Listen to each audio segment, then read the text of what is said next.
Don Héctor, por favor. Muy buenas tardes a todos. Realmente, después de haber escuchado estas dos ponencias y las anteriores, quisiera entrar a un tema en donde, como ustedes saben, es el tema que lamentablemente ha estado erosionando mucho a la sociedad civil en estos últimos tiempos, y es el tema de la inseguridad, en donde no cabe duda que este tema, desgraciadamente, creciente en muchos lugares y muchos rincones de nuestro país, realmente ha provocado la incertidumbre de muchos de los ciudadanos. Brevemente, dar algunos antecedentes de lo que ahora me toca coordinar, que es el Observatorio Nacional Ciudadano de Seguridad, Justicia y Legalidad. Y este Observatorio Nacional nace a raíz del Acuerdo Nacional de Seguridad, Justicia y Legalidad, que se firma en agosto de 2008, recuerdan ustedes, en Palacio Nacional, en donde Alejandro Martí hace una petición a aquellos funcionarios en donde decía, si no pueden, renuncien. Y de ahí es donde nace el Observatorio Nacional Ciudadano de Seguridad, Justicia y Legalidad. Durante 3 años prácticamente estuvo inmóvil, en donde a petición del presidente Coparmex, don Gerardo Gutiérrez Candiani, me pidió que me hiciera cargo de poder presidir este observatorio. Y la idea fundamental del observatorio, en un año que llevamos de trabajo, es ver cómo podemos articular a la sociedad civil para ver en qué forma podemos nosotros, desde nuestra visión, ayudar a que se abata este problema tan grave que es la inseguridad. Hemos visto cómo lamentablemente en todo el país ha habido víctimas de la delincuencia, en donde la violencia fundamentalmente ha sido uno de los renglones que necesitamos abatir en primer orden en toda la República. Y así es como nos echamos primero a la tarea, y aprendido aquí en Coparmex como expresidente de esta honrosa confederación, en donde sabemos perfectamente que lo que pasa en Tuxtla Gutiérrez es diferente a lo que está pasando en Tijuana o a lo que está pasando en Reynosa. Y en estas circunstancias, lo primero que hicimos fue tratar de ver cómo podemos articular a la sociedad civil, en donde esa responsabilidad social que se ha comentado aquí reiteradamente, la podíamos vertir en algo que pudiera ayudar a las autoridades, pero sobre todo a los funcionarios y a toda la sociedad en su conjunto, a recuperar la tranquilidad que lamentablemente hemos perdido. Y lo primero que empezamos a hacer fue en donde ustedes ven que se tiene un gran índice de delitos, en donde no cabe duda que para poderles dar seguimiento, pues era verdaderamente un triunfo el poderles dar seguimiento a estos delitos. Como se dijo tanto por Carlos como por el propio Jorge, lo que no se mide, no sabemos si estamos avanzando o retrocediendo en los diferentes delitos que tenemos en el país. Y así fue como nos echamos a la tarea de ver en la sociedad, en los diferentes estratos, qué era lo que más estaba afectando a él en lo personal y a sus familias, y por supuesto colateralmente a las empresas y aquellos patrimonios que nosotros tenemos. Y encontramos lo que aquí se está planteando como una agenda de la sociedad civil, una agenda de la sociedad civil estrictamente en el aspecto de la seguridad. Y encontramos que eran 5 delitos lo que más le estaba afectando a la sociedad. El primero, lógicamente, son los homicidios. El segundo es el secuestro. El tercero es la extorsión. El cuarto es el robo a casas, habitación y a negocios. Y el último, el robo de automóviles. ¿Por qué este último indicador. Es la herramienta que utilizan estos señores para cometer sus fechorías. Y en estudios que hemos hecho internacionales, hemos visto que cuando empieza a bajar el robo de autos, por consecuencia empiezan a bajar los delitos que están alrededor de esta agenda. Y así fue, y la otra fue el tratar de generar observatorios a nivel local, a nivel municipal, a lo largo y a lo ancho del país. ¿Con qué finalidad? Primero, de obtener la información que en muchos de los casos, cuando llegamos al observatorio, la información más reciente que se tenía de la información de los delitos que estaban ocurriendo en el país era de 2008. O sea, 2 años y medio atrás, en donde no podíamos en esas circunstancias medir si teníamos avances o retrocesos en los diferentes delitos que ocurren en el país. Y empezó una presión de parte del observatorio, con todas las organizaciones que lo conformamos, en donde definitivamente se los digo y lo reitero, el observatorio somos todos, porque lo que los ciudadanos podemos ver, podemos denunciar, pero en muchos casos no lo hacemos por el temor a una represalia. Realmente lo que hemos tratado de generar es ver cómo podemos lograr esta interlocución en donde no se exponga a ningún ciudadano a poder hacer una denuncia anónima y que esta denuncia anónima llegue a una autoridad confiable.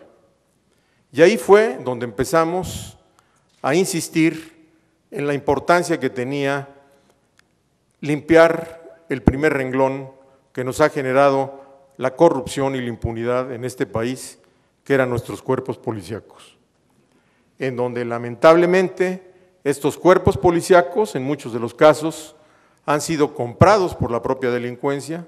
Hemos visto cómo se han sumado a las filas de los delincuentes los jóvenes que no tienen una oportunidad de trabajo, y en estas circunstancias empezamos a decirle a la autoridad que necesitábamos hacer las pruebas de control de confianza. Sabemos perfectamente cuál es la posición de nosotros como ciudadanos. No es algo que nos competa a nosotros directamente el ejercer la justicia, pero sí exigir que se ejerza la justicia.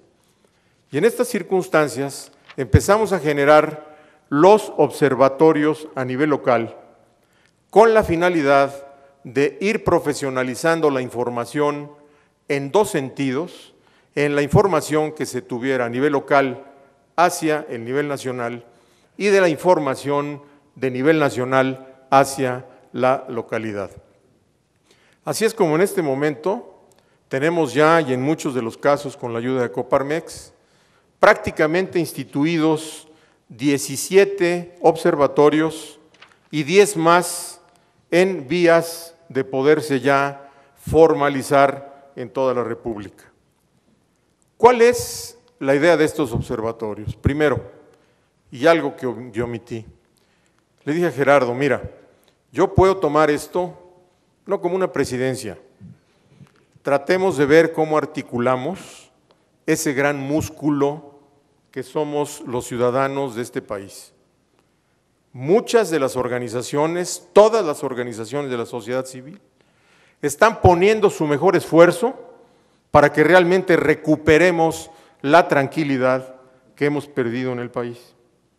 Y así fue como le dije, me puedo comprometer a tratar de coordinar a las organizaciones de la sociedad civil para que cada una de ellas, en su circunscripción y en su especialidad, actuemos como ese gran músculo que podemos tener los ciudadanos para salir adelante.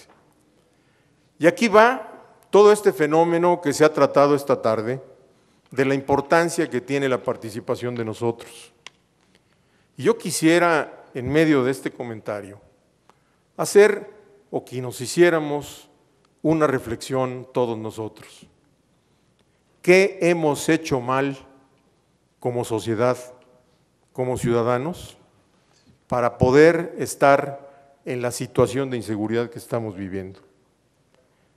¿Qué hemos hecho mal como padres de familia para que estemos viviendo esta misma situación en donde familias completas, lamentablemente lo digo, han participado en un secuestro, en donde el papá es el que cobra, el primo es el que cuida, la prima es la que lleva el alimento a aquel que está en un momento dado en alguna casa de estas de secuestro? Y ahí es donde viene todo lo que hemos comentado reiteradamente esta tarde. No cabe duda que el gran fondo de esto es que hemos perdido en muchos de los casos estos principios y valores que tanto necesitamos reacendrar en nuestra sociedad. Y en estas circunstancias, lo que nosotros pretendemos a través del observatorio es, primero, no permitir que se politice o se partidice, sino que sea un movimiento auténticamente ciudadano, en donde trascienda el propio sexenio con aquellos que lleguen a gobernarnos en el siguiente sexenio, en donde sea una voz en el aspecto de seguridad, en donde seamos nosotros los ciudadanos que exijamos rendición de cuentas, que exijamos en esa rendición de cuentas que se aplique el presupuesto que se ha mandado a municipios, a estados, en donde lamentablemente no hay rendición de cuentas por parte de gobernadores, por parte de presidentes municipales. Nunca en la vida de nuestro país se había gastado tanto en el rubro de seguridad. El año pasado, sumando todo lo que son los presupuestos que se mandaron a los diferentes gobiernos de los estados y a nivel nacional, a todo lo que son los organismos que están en este tema de la seguridad, nos gastamos 197,000 millones de pesos. Estos 197,000 millones de pesos, es increíble que la rendición de cuentas no la tengamos como debe ser, y por parte del propio observatorio, a través de una de las organizaciones, se hizo un estudio que realizó la auditoría de la Federación, la Auditoría Superior de la Federación, en la aplicación del gasto público. Y esta aplicación del gasto público tiene una serie de opacidades en donde no hemos podido comprobar aquel dinero que se ha mandado para seguridad y que ha sido utilizado para otros aspectos que son totalmente diferentes para lo que se debe de invertir. Y en estas condiciones, yendo al tema de la responsabilidad social, empresarial, sabemos que la organización de la célula de los empresarios es un grupo de personas en donde estamos tratando que mediante la dignidad de la persona, la organización de la propia empresa, realmente vaya generando un valor económico agregado, pero lo más importante, un valor social agregado desde el punto de vista de dar los satisfactores a todos ellos que conforman y sus familias. Otro de los reportes que nosotros establecimos fue algo que tuvo poca difusión, pero que era unos indicadores sobre las víctimas visibles y víctimas invisibles. Parece mentira, se ha hablado mucho de 50,000 muertos en estos 5 años. Se ha hablado mucho de que prácticamente el 95 o 98% son víctimas que son de la propia rencilla que tienen entre las diferentes organizaciones delincuenciales que existen en el país. Pero alguno de nosotros se ha puesto a pensar, y es lo que este reporte comprueba, de aquellos deudos que dejan estas víctimas, de aquellos deudos directos y de aquellos deudos indirectos en donde desgraciadamente se genera un acto de injusticia y lo que están pidiendo, aún siendo familiares de alguna persona que se involucró directamente en la delincuencia, piden y exigen justicia. Y en estas circunstancias necesitamos medir muy bien este tema. Yo quisiera terminar para entrar al debate con ustedes, en donde mucho se ha comentado de si la política gubernamental es la adecuada o no. Sí les puedo decir que dadas las circunstancias de descomposición que teníamos en nuestro país cuando entra el presidente Calderón, se entró directamente al fenómeno en donde el ejército, la propia marina, etcétera, etcétera, entraron a un fenómeno de tratar de abatir estos problemas de inseguridad que ocurrían en diferentes partes del país y que en algún momento se puede calificar como represión. Y lo que nosotros hemos visto en otros países que han empezado a tener una inversión, y me refiero a una vuelta de una inseguridad galopante a una seguridad mejor, aunque todavía no con el éxito que tienen. Es tres aspectos fundamentales y por supuesto uno previo. Y del previo se ha hablado aquí en función a la educación, en función a reacendrar los principios y valores que tanto necesitamos en nuestra sociedad. Por supuesto es la prevención. La prevención es el aspecto más importante que nosotros debemos ver para evitar esto. Y la prevención lleva implícita la capacidad de las oportunidades para que aquellos jóvenes que se integran año con año a la población económicamente activa encuentren una oportunidad de trabajo honesto y de trabajo digno. Ese es lo más importante. Y ya entrando en el tema de seguridad, lo que hemos visto en otros países son tres temas fundamentales.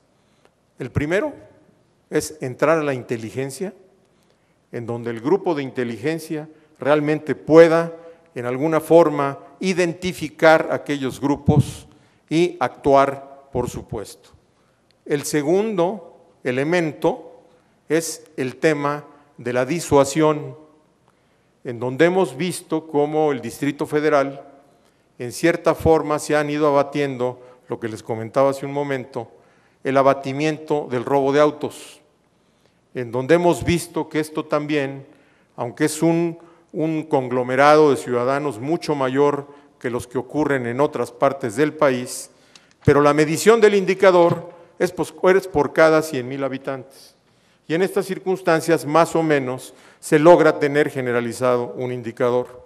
Y hemos visto cómo la disuasión a través de cámaras que se han colocado en diferentes arterias en el país, en la Ciudad de México, en donde se tienen instaladas alrededor de 13,000 cámaras, en donde esto ha ido disuadiendo a la delincuencia a irse a otro lado en donde no hay ningún elemento para poderlos disuadir. Hemos visto cómo lamentablemente nosotros salíamos a las carreteras con la seguridad de que tendríamos la tranquilidad para poder trasladarnos de un lugar a otro. Y hemos visto cómo la corrupción y la impunidad, ahora las carreteras las han vuelto inseguras.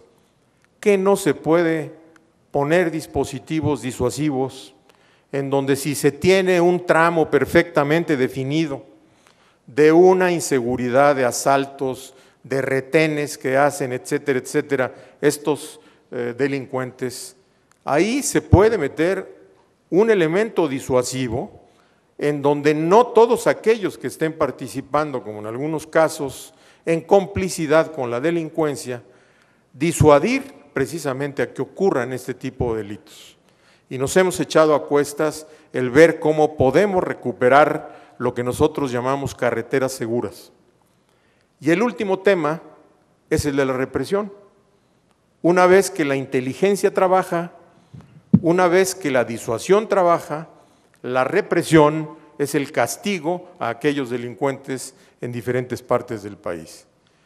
Yo terminaría diciéndoles que no cabe duda que entramos a un primer semestre difícil por las campañas políticas, pero yo siempre he dicho, y con un optimismo bien fundado, que este país tiene mucho que darnos. Este país que nosotros tanto queremos y que queremos que nuestros hijos y nuestros nietos se desarrollen, realmente tiene mucho por delante y nosotros precisamente tenemos la responsabilidad social de que esto realmente prospere. Muchas gracias por su atención.